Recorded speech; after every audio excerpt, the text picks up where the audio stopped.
Oi, oitavo ano! Bom, hoje nós damos sequência aos nossos estudos sobre a história da arte, mais precisamente a fase do Renascimento. Nós já vimos aí pintores importantes, que é o Leonardo da Vinci, o Rafael, o Michelangelo. Hoje nós vamos conhecer um outro artista também importante para sua época, que foi o Sandro Botticelli. Sandro, evidentemente, vem do diminutivo de Alessandro, e Botticelli vem da derivação do nome que simboliza o barril em italiano, que é Botticino. Quem deu esse apelido para ele foi o próprio irmão dele, que chamava ele de barril porque considerava que o Botticelli ele tinha o corpo parecido com um barril. A infância de Botticelli não tem muitos relatos sobre o que ele viveu naquela época em Florença. No entanto, o que a gente sabe é que os pais do Sandro Botticelli eram comerciantes, então eles tinham bastante dinheiro para aquele período. Era um período em que havia muita troca de mercadorias, grandes navegações, foi um período próximo ao descobrimento do Brasil, então era um período que vinha bastante comércio e o pai dele era um dos comerciantes. E gostaria muito que ele fosse comerciante também, porque dava muito dinheiro. Mas ele não optou por esse segmento. Ele chegou a trabalhar com o pai dele, mas desistiu e se entregou aí para as artes plásticas, para a pintura. Importante ressaltar que naquele momento poucas pessoas tinham acesso à leitura, a aprender a fazer contas, a aprender sobre a geografia dos lugares. Eram pouquíssimas pessoas. Mas o pai do Botticelli ele incentivou que o filho dele aprendesse a ler. Então isso influenciou muito na vida dele para ele seguir no ramo da arte, principalmente pela filosofia que ele abordava em suas pinturas com mitos e religiões pagãs. Seu primeiro contato com a arte foi através de um ateliê de um artista muito importante para aquela época, que foi o Felipe Lippo. Então foi aí nesse ateliê, nesse grande ateliê, que ele começou a desenvolver a sua parte criativa e principalmente as técnicas da pintura daquela época. Entre o ano de 1467 e 1470, o mestre do Sandro Botticelli, o Felipe Lippo, ele falece e ele vai estudar em um outro ateliê, e que por coincidência é o mesmo ateliê e a mesma escola que o Leonardo da Vinci, então eles frequentam o mesmo ambiente escolar. Fora isso, eles também tiveram aula com o mesmo professor, que foi o Andrea del Verrocchio, que também possibilitou ele aprender outras técnicas e novos modelos de pintura para aquele momento. E em 1470 ele abre o seu próprio ateliê. Isso é um fenômeno muito importante. Todos os artistas que estudamos até agora, tanto o Leonardo da Vinci, quanto o Rafael, quanto o Michelangelo, demoraram muito para ter seu espaço na pintura. Já o Botticelli teve uma certa influência de uma família, que é a família Médici. Por que ele teve essa influência? Naquela época, os artistas eles não tinham acesso à literatura, a ler, a escrever. E o Sandro Botticelli sempre teve essa influência desde criança.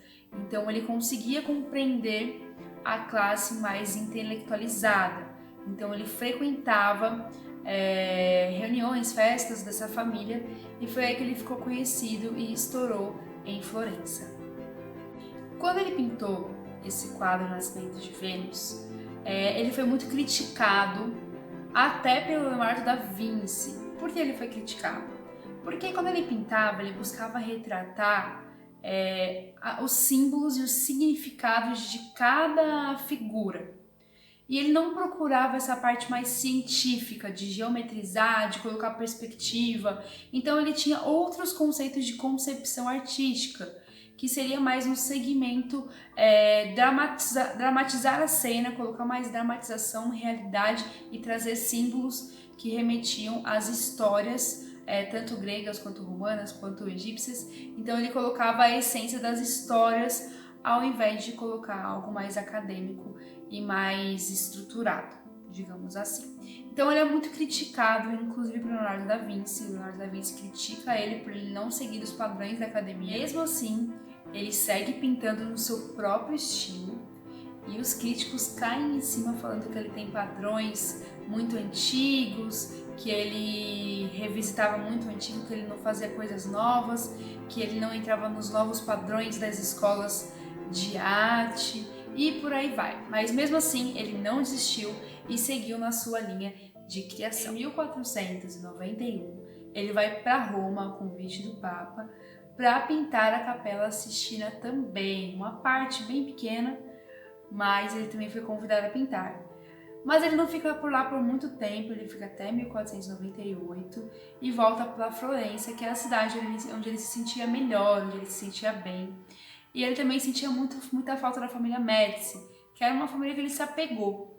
Só que chegando lá, essa família Médici foi perseguida, eles perderam muito dinheiro, muitos morreram por conta da própria religião cristã, que começou a pregar que não podia mais louvar ou cultuar outros deuses ou mitologias ou lendas. Começaram a queimar obras de arte, também começaram a queimar livros. Então tudo que não remetia à religião cristã, eles consideravam como pagã, então aquilo não podia existir. A partir desse momento, o Botticelli ele para de pintar totalmente signos e símbolos e significados, tudo que remete à cultura pagã, que seriam as mitologias, e começa a pintar tudo que se refere à igreja, símbolos celestiais, símbolos, tudo que é praticado no Evangelho. Dizem que ele fez isso por conta de morrer, que ele ficou com muito medo de ser perseguido e de ser morto, que aí ele mudou o estilo de pintura dele. Outras pessoas falam que ele se converteu, mas muitos historiadores acreditam que realmente isso foi uma questão política e ele ficou com medo de ser morto pelo pessoal da igreja ali, e aí ele mudou seu estilo de pintura. Vamos falar um pouquinho sobre as características principais da pintura do Sandro Botticelli. Ele tinha um ideal de beleza, ele criava uma personagem com um ideal e características perfeitas, remetendo muito ao período grego, então ele pegava aquela beleza grega e importava nas suas obras. Então muitas das personagens mulheres têm os rostos muito parecidos. Outro fator importante, ele tinha perspectiva rasa, ele não trabalhava com profundidade em suas obras, ele colocava geralmente as personagens em primeiro plano, então não tinha segundo plano, era sempre na frente em destaque. Por quê? Para trazer a dramaticidade, para deixar bem dramático e a pessoa se envolver com aquela história. Ele não se preocupava com proporção. Então, por exemplo, no Nascimento de Vênus, a gente vê o braço dela um pouco torto, a gente vê o pescoço um pouco mais alongado, então a gente tem variações da proporção da figura humana, ele não tem uma coisa delimitada e espaçada. Ele usava muito alegorias. O que é alegorias? Geralmente quando a gente pega uma figura, por exemplo, um anjo que simboliza o céu, então ele vai usar aquele anjo simbolizando o céu, vai pegar um anjo com uma asa que vai simbolizar o inferno, então ele vai usando alegorias para representar outros temas, certo?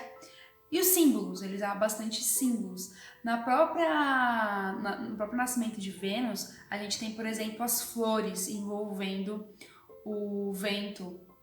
E aquelas flores simbolizam o quê? A primavera. Porque dizem que quando a Vênus nasceu, ela nasceu na primavera. Então, esses símbolos que caracterizam bastante a obra do Sandro Botticelli. Ele tinha uma ligação mais ligado à espiritualidade, à religião, do que propriamente científica, como o Leonardo da Vinci abordava. Então, por exemplo, ele pensava muito mais nos mitos ou nas questões religiosas, como o nascimento de Jesus e outras questões, do Leonardo da Vinci, que ele pensava na proporção, na estética, na profundidade. Então ele tinha um pensamento mais acadêmico, e o Sandro Botticelli tinha um pensamento mais naturalista, mais real, mais trazendo aí a diversidade da própria história, Certo, quando o Botticelli ele voltou para Florença, e aconteceu o desastre da família Médici, que eram os seus grandes chefes, eram os seus grandes investidores. Ele começou a ficar sem encomendas, e aí ele começou a ficar muito triste, depressivo, começou a ficar com muitas dívidas, muitas dívidas, ficou com depressão, e aí ele morre em 1510. Diferente do Michelangelo, do Leonardo da Vinci, que tiveram uma grande fase na vida deles e foram reconhecidos, o Sandro Botticelli não teve tanto empenho quanto os dois. Ele morreu sem até uma lápide, ele morreu jogado às traças praticamente, mas só no comecinho do século XIX que os artistas começaram a rever as obras de Botticelli e perceber o quanto ele foi importante para a sua época e o quanto ele era à frente do seu tempo. Ele não pensava só em técnica, ele pensava também em outras formas de se fazer arte naquele momento. Então ele foi um artista reconhecido depois de sua morte. Agora vamos conhecer as principais obras do Sandro Botticelli. Essa é uma das obras mais importantes de Botticelli, o nascimento da deusa Vênus. Na parte central nós temos a deusa Vênus, já à esquerda nós temos os deuses do vento, a Aura ou Bora. Esses deuses trazem a deusa Vênus lá do fundo do oceano aqui para frente. Já à nossa direita, com o manto, temos a deusa da primavera, que cobre a deusa Vênus, trazendo aí a eternidade junto à Terra. Essa foi uma obra muito contestada de Botticelli por trazer uma figura feminina nua. Minerva e o Centauro, pintura de 1842. Nela, Minerva nada mais é do que a deusa Atena, a deusa da civilização, sabedoria, estratégia, guerra, justiça, habilidade, a verdadeira companheira dos heróis. Já o centauro, ele também pertence à mitologia grega, com cabeça, braços e dorso de homem, mais o restante de corpo como um cavalo. No seu quadro, Botticelli representa a deusa Palas de Atena detendo um centauro. Chama a atenção a roupa da deusa, bordada com ramos de oliveira. E também tem uma coisa muito importante, a expressão facial muito forte e triste das personagens. A Primavera, de 1482. Notem o contraste do fundo com as personagens. Ele quer colocar de qualquer forma os personagens como principal na sua obra. Percebam também que todos os personagens estão na vertical. O único que não está é o Cupido, que está lá em cima sobrevoando as pessoas. A mulher no centro da obra, bem embaixo do Cupido, é a que está dando a reflexão da obra e a triangulação. Na atividade mística, nessa obra temos o nascimento de Jesus, mais algumas sugestões sobre o juízo final. No centro da obra nós temos o personagem principal, Jesus Cristo. Acima nós temos os anjos celebrando a vida com as cores que traz fé, esperança e caridade. Do lado na parte esquerda de Jesus Cristo nós temos os 3 magos, sem oferendas, mas distribuindo e disponibilizando a sua vida em prol dessa criança. À frente nós temos anjos e homens se abraçando, louvando a essa criança, e atrás, nas fissuras das rochas, nós temos os demônios se escondendo com a tamanha santidade e felicidade de Jesus aqui na Terra. Anunciação, 1489. A Anunciação é um retrato do anjo Gabriel fazendo uma visita à Virgem Maria, dizendo que o Espírito Santo lhe fará uma visita. Percebam como as personagens estão centralizadas na frente no primeiro plano e estão com cores vivas, quentes. Observe o chão com a luminosidade e a santidade do anjo Gabriel. Percebam também a ausência de sombras. Então ele quer trazer bastante luminosidade. Gente, vou ficando por aqui. Eu espero que vocês tenham gostado do Sandro Botticelli. É um artista super importante para a sua época e que infelizmente não foi tão reconhecido quanto merecia. Eu vou deixar umas atividades aqui no plural. Respondam atentamente, leiam bem, façam devagar, com calma, dá tempo de fazer tudo certinho e depois respondam. Tudo bem? Bom, espero que tenham gostado. Beijos e até a próxima aula!